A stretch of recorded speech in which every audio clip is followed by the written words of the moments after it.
दोस्तों, आप तमाम लोग जानते हैं कि रमज़ान का पाक महीना चल रहा है। इस महीने हम रोज़ आपके बीच एक स्पेशल वीडियो लेकर के आ रहे हैं।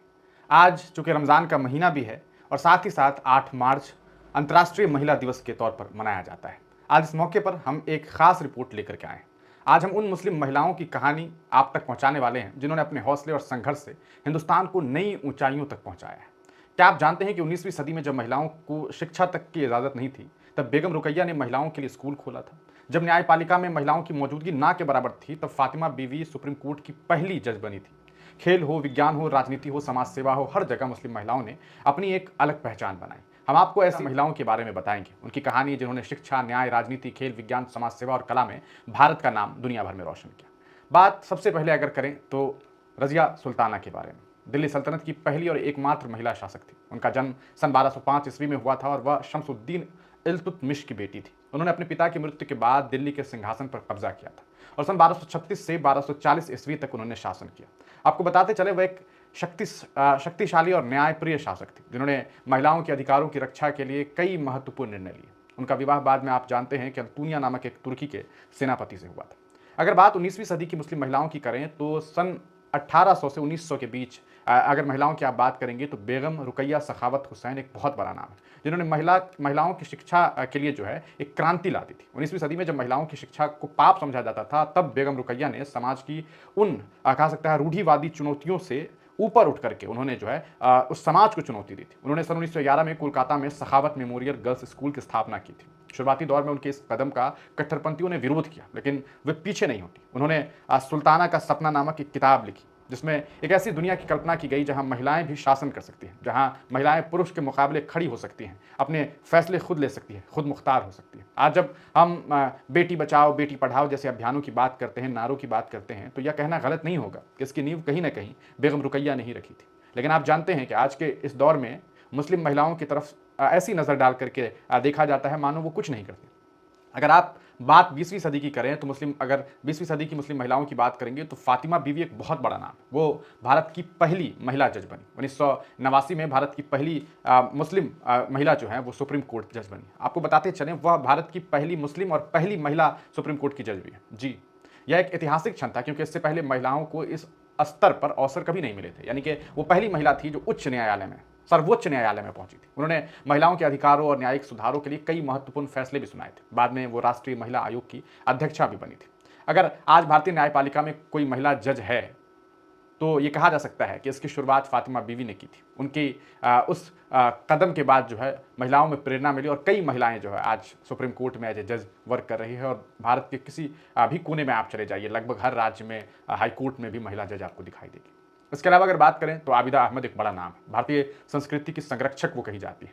वो भारत की 5वें राष्ट्रपति फखरुद्दीन अली अहमद की पत्नी थी। लेकिन उनकी पहचान सिर्फ फर्स्ट लेडी तक कहा सकता है सीमित नहीं थी कि वो चूंकि राष्ट्रपति की पत्नी थी, जबकि ये कहा जा सकता है कि एक बड़ा पद था उनके हस्बैंड के पास। एक बड़े, आप समझ सकते हैं कि भाई राष्ट्रपति की पत्नी होगी। फखरुद्दीन अली अहमद साहब उनकी पत्नी थी, लेकिन इसके बावजूद आपको बता दें कि उन्होंने अपने पति का नाम का इस्तेमाल नहीं किया। आबिदा अहमद ने अपना एक मकाम बनाया, अपना एक मकाम पैदा किया, उन्होंने अपनी एक पहचान बनाई।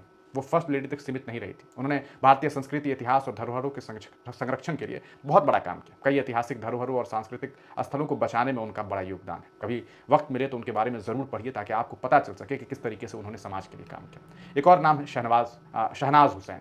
शहनाज हुसैन की अगर बात करें तो उन्होंने ब्यूटी इंडस्ट्री में क्रांति लाई। आज जो ब्यूटी इंडस्ट्री है, आप जानते हैं पूरी दुनिया में सबसे फेमस इंडस्ट्री में से एक। भारतीय हर्बल ब्यूटी प्रोडक्ट को वैश्विक पहचान दिलाने में शहनाज का बहुत बड़ा रोल है। उन्होंने 1970 के दशक में जब भारतीय सौंदर्य उद्योग विदेशी उत्पादों पर निर्भर था पूरी तरीके से, कि भाई विदेश से ही सामान आएगा तभी उसका इस्तेमाल होगा, तब उन्होंने आयुर्वेदिक सौंदर्य प्रसाधनों की एक शुरुआत की और एक लहर की तरह उसकी शुरुआत हुई। आज उनका ब्रांड जो है शहनाज हुसैन हर्बल्स, वो पूरे दुनिया के लगभग 138 मुल्कों में बहुत मशहूर है। वहाँ पूरे 138 मुल्कों में आप सोच लीजिए, आप अंदाज़ा लगाइए कितना बड़ा बिजनेस है। ये एक मुस्लिम महिला।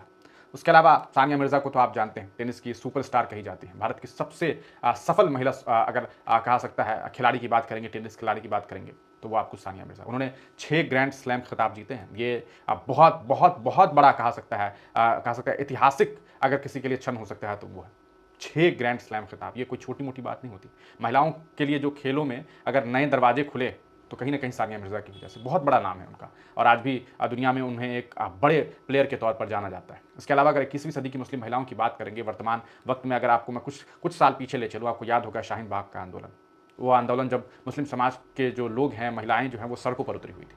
उस वक्त 3 महिलाएं काफ़ी चर्चे में थी। उनमें 2 महिलाओं ने बहुत सुर्खियां बटोरी। एक बिल्किस बानो, जिन्हें शाहीन बाग आंदोलन में कहा सकता है दबंग दादी का खिताब मिला। इनके अलावा 2 और दादी थी। उन लोगों को भी आपको बता दें, शाहीन बाग के आंदोलन में इन बुजुर्ग महिलाओं ने जो रोल अदा किया था वो बेहद शानदार था। नागरिक अधिकारों और लोकतंत्र की रक्षा की ये लोग प्रतीक बनी थी। इसके अलावा एक दबंग दादी आसमा खातून, जिन्होंने अपने उंगलियों पर जो है पूरे कई नस्लों का नाम गिना दिया था और प्रधानमंत्री नरेंद्र मोदी तक को चैलेंज की थी वो, कि अगर आप में कहा सकता है इतनी ताकत है, अगर आप जानते हैं तो गिनाइए, आप अपने पुरानी नस्लों का नाम गिनवाइए, आप बताइए कि क्या आप हिंदुस्तानी हैं, आप बताइए कि आप कितने हिंदुस्तानी हैं। उन आसमा खातून 90 वर्ष की उम्र में जिस तरीके से उन्होंने देश की राजधानी दिल्ली में मजबूती के साथ आवाज़ बुलंद की थी, इसे देख करके दुनिया वाले चौंक उठे थे। दुनिया के अलग अलग हिस्सों में इन दादियों का जिक्र हुआ। आसमा खातून ने जिस लहजे में, जिस तरीके से मीडिया के बीच उन्होंने बातें रखी, उसे देख करके लोग सोचने पर मजबूर हो गए कि क्या वाकईतन इस उम्र में कोई महिला इतनी क्रांतिकारी हो सकती है। आज ये कहा जा सकता है कि आने वाले 100 साल के बाद जब लोग इतिहास को पढ़ेंगे तो उनमें आसमा खातून, बिल्किस बानो जैसे नाम को ज़रूर पढ़ेंगे, क्योंकि इन लोगों ने इस मुल्क में मुस्लिम कौम के लोगों के हक और हुकूक के लिए बेहतरीन और शानदार लड़ाई लड़ी थी। इस महिलाओं ने न सिर्फ अपने लिए बल्कि पूरे समाज के लिए रास्ता बनाया। आज भी अगर बात की जाए तो लाखों महिलाएं इनसे प्रेरणा लेकर के आगे बढ़ रही। हमें उम्मीद है कि आपको हमारी ये रिपोर्ट अच्छी लगी होगी। आज चूँकि अंतर्राष्ट्रीय महिला दिवस का मौका था और रमज़ान का भी महीना था, तो हमने सोचा कि आज 10-11 मुस्लिम महिलाओं के बारे में बात की जाए। आपको बता दें कि बस कुछ नाम हैं, इनके अलावा बहुत महिलाएं ऐसी हैं जिन्होंने इस मुल्क में बहुत शानदार काम किया। हमने कुछ महिलाओं का जिक्र किया, हालांकि ये तादाद बहुत ज़्यादा है। आप भी बहुत सारी महिलाओं को जानते होंगे। हम चाहते तो सिर्फ आपको इस देश की आज़ादी में मुस्लिम महिलाओं के योगदान के बारे में बता सकते थे। दर्जनों नाम हैं, सैकड़ों नाम हैं, ऐसी मुस्लिम महिलाएं हैं जिन्होंने अंग्रेज़ों के छक्के छुड़ा दिए। हम फिर कभी उस पर बात करेंगे। अगर आप किसी मुस्लिम महिला के बारे में जानते हैं जो मिसाल बनी, जिन्होंने शानदार काम किया इस मॉडर्न युग में, अपनी राय जो है उनके बारे में कमेंट सेक्शन में ज़रूर दीजिएगा। मुझे उम्मीद है आपको हमारी ये रिपोर्ट अच्छी लगी होगी। आप इस वीडियो को ज़रूर शेयर करेंगे। बहुत बहुत शुक्रिया।